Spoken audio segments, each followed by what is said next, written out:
Your nervous system learns from repetition.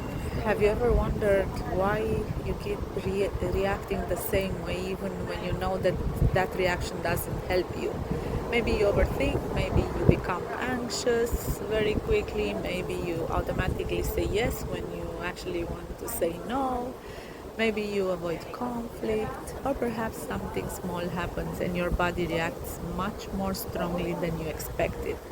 And afterwards you think, why did I reacted like this again? There is an important psychological principle I want you to understand. Your brain learns from repetition, and that can work both ways. Repeated experiences can strengthen patterns that keeps you stuck, but repeated new experiences can also help your brain develop different patterns. This is where neuroplasticity becomes incredibly interesting. What is neuroplasticity? Neuroplasticity is the brain ability to change and adapt in response to experience, learning, and practice. Your brain isn't simply a finished structure. Um, so your brain is it continues adapting. When you repeatedly practice a skill, certain neural pathways are established, and learning is helping you. At the beginning, learning requires attention. Where are the mirrors? How fast I am going? What is the car doing? You consciously think about almost everything. But after years of driving, many of those processes become automatic, right? I'm speaking about driving process. Psychological patterns can become automatic too. Your brain learns emotional patterns. Imagine that you've spent years worrying whenever something feels uncertain.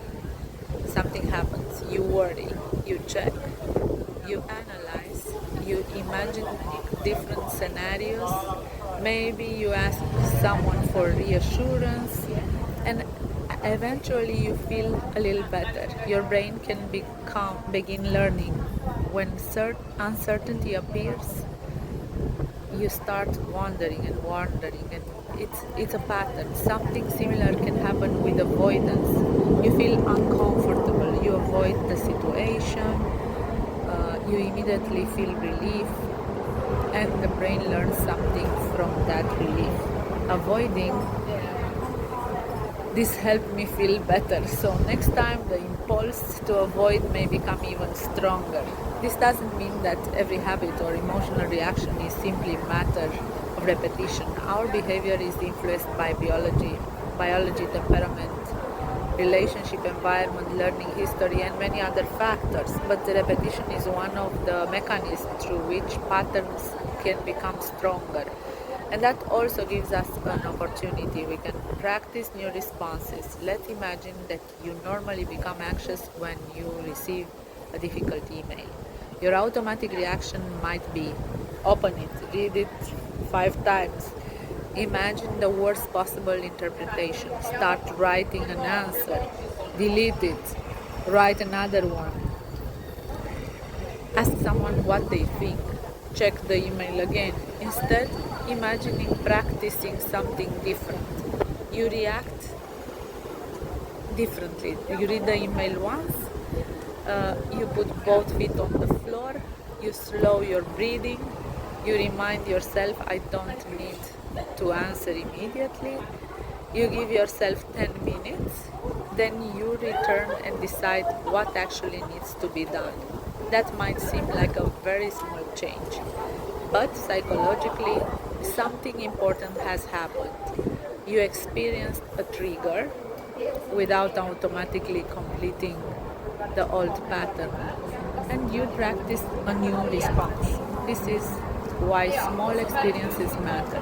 People sometimes think psychological change has to come from one enormous breakthrough. Sometimes breakthroughs happens, but much of psychological change is far less dramatic. It's repetition.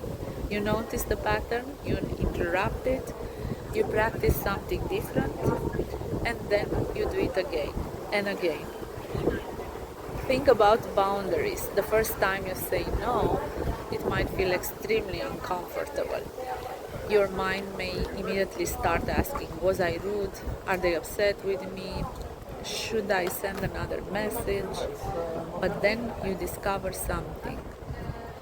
The discomfort passes. Maybe the relationship survives perfectly well.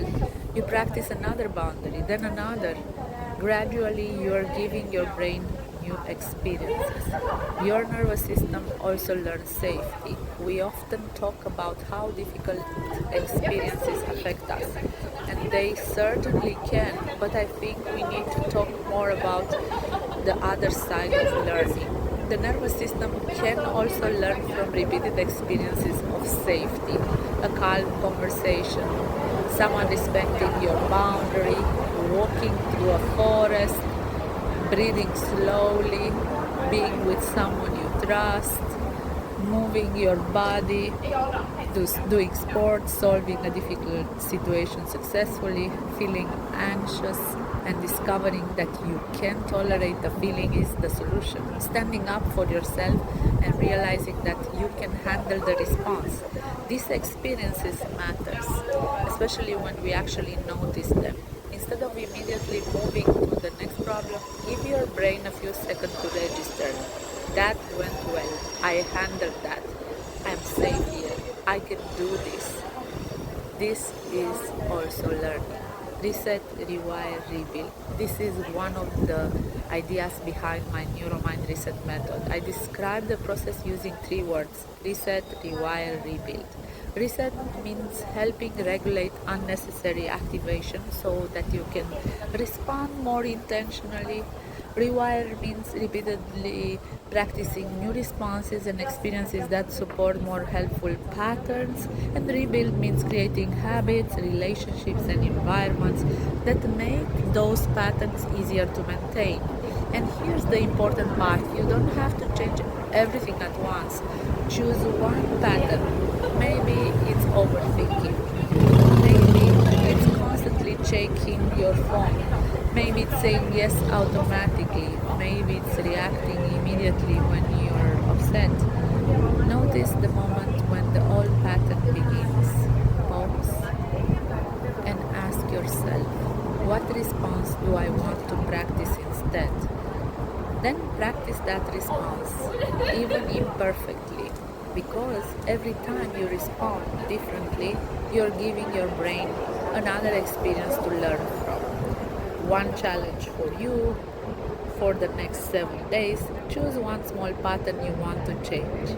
Don't choose 10 patterns you want to change. Choose one, notice when it appears, and practice one alternative response. Then pay attention to what happens. You're not trying to become a completely different person in 7 days. You're practicing neuromindfulness